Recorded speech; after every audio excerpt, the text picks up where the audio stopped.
আসসালামু আলাইকুম প্রিয় দর্শক, ঈদ মোবারক। আজ চাঁদ রাত, কাল ঈদ। এবার ঈদ 30 রোজা সম্পূর্ণ হওয়ার পর হচ্ছে বলে আমরা অনেক আনন্দিত এবং আমি ফোকাস করতে চাই ঈদের সিনেমাকে। আপনারা জানেন যে এর আগে একটা ভিডিওতে আমি বলেছি ঈদের সিনেমাগুলো নিয়ে কথা। তো আমি আসলে দর্শক হিসেবে নিজেই একটু কনফিউজড যে সিনেমা হলে গিয়ে আসলে এত ভালো ভালো ছবির ভিতরে কোন ছবিটা প্রথমে দেখব কিংবা কোন কোন ছবি দেখব। আমার মনে হয় আপনারাও ডিসিশন নিতে এখন হিমশিম খাচ্ছেন যারা সিনেমা প্রেমী, কোন ছবিটা দেখবেন।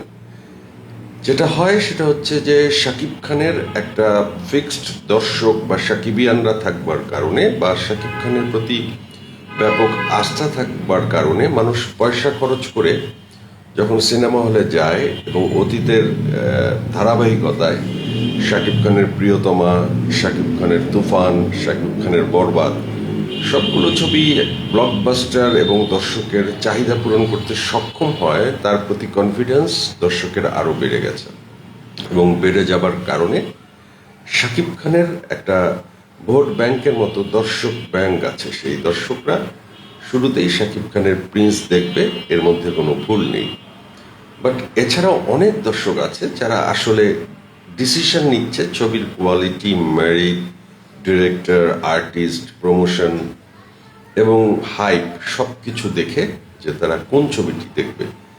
তো আমিও আসলে একটু চিন্তিত যে আমরা কোন ছবিটি দিয়ে শুরু করবো এবং আসলে কয়টা ছবি দেখতে পারবো, কারণ 5টি ছবি ভালো ছবি। এই ভালো ছবির ভিড়ে 5টি ছবি দেখা কি সবার পক্ষে সম্ভব হবে?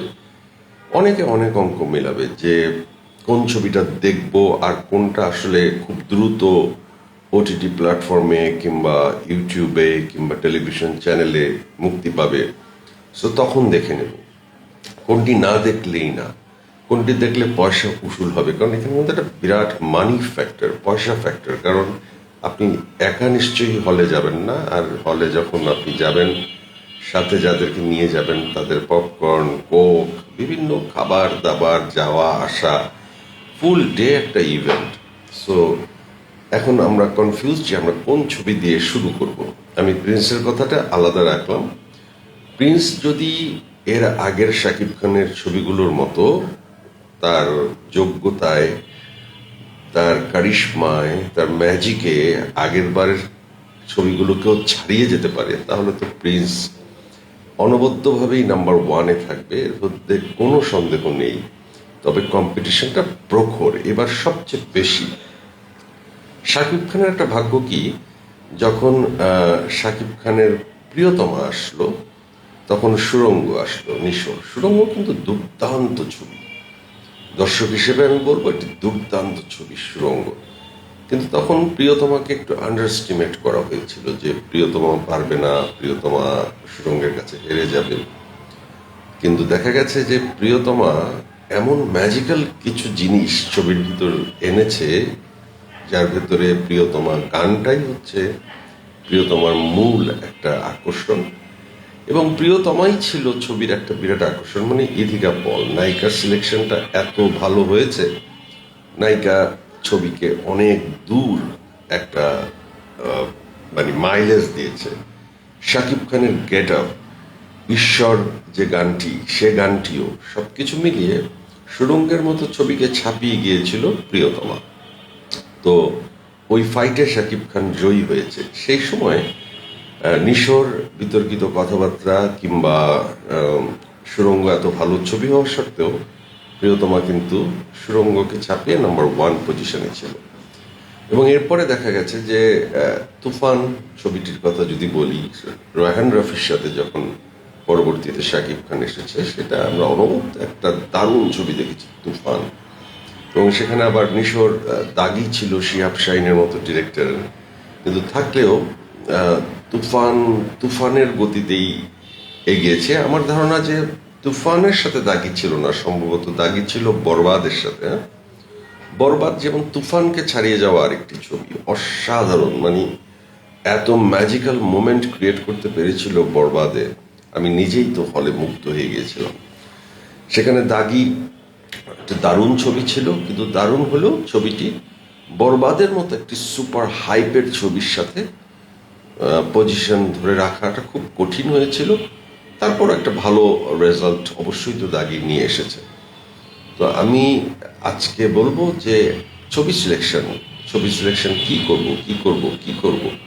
আপনারা নিশ্চয়ই ভাবছেন কি করব, কোন ছবিগুলো দেখব। আচ্ছা বলুন তো, আসলে ধরলাম আপনারা যারা প্রিন্স দেখবেন তো দেখবেনই, আপনারা রাক্ষসকে কিভাবে ফেলে দিবেন? সিয়াম যেইভাবে যে গেট আপে জিল্লু খায়া ফেল, হ্যাঁ, সেটাকে কিভাবে ফেলে দিতে পারে? কিউরিসিটি তৈরি হয়ে গেছে না? এই প্রেগন্যান্সির সময় কি টাট করা যায়? সো ধরেন ডেঞ্জারাস কিছু বিষয় আছে।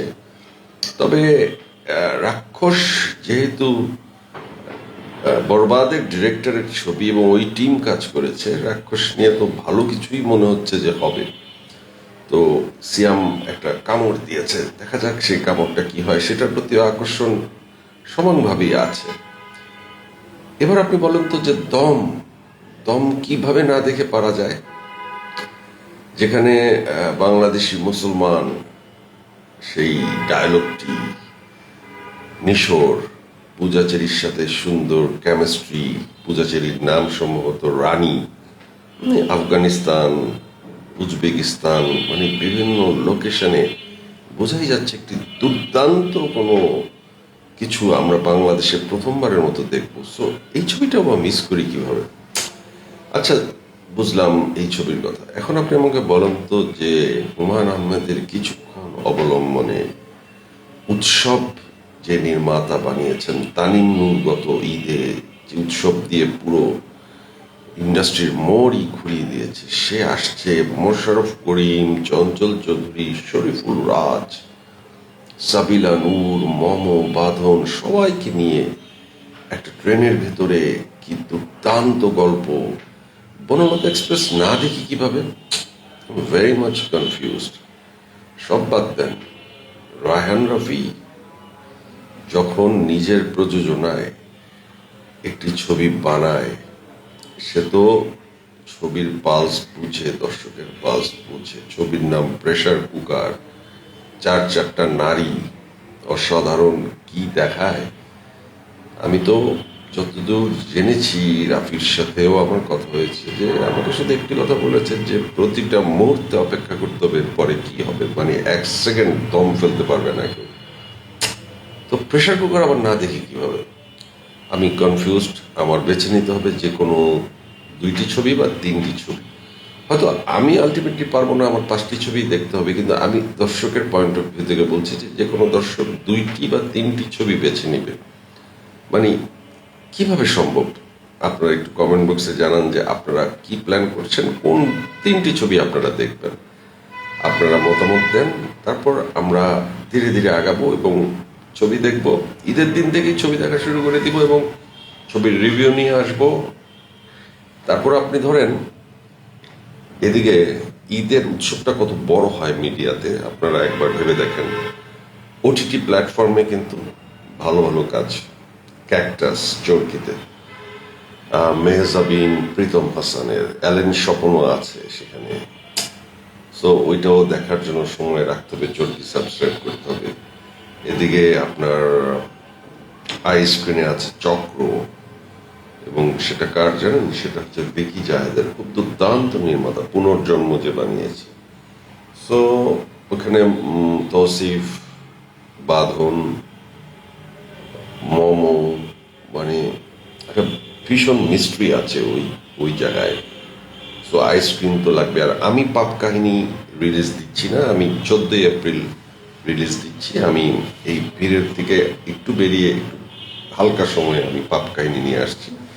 আমার পাপ কাহিনী নিয়ে আমি কনফিডেন্ট। আপনারা গতবারের পাপ কাহিনী যেমন পছন্দ করেছিলেন, এইবারও করবেন ইনশাল্লাহ, আমি আশা রাখি। তো আসলে আজকে আমি আপনাদের কাছ থেকে পরামর্শ চাই যে কোন ছবি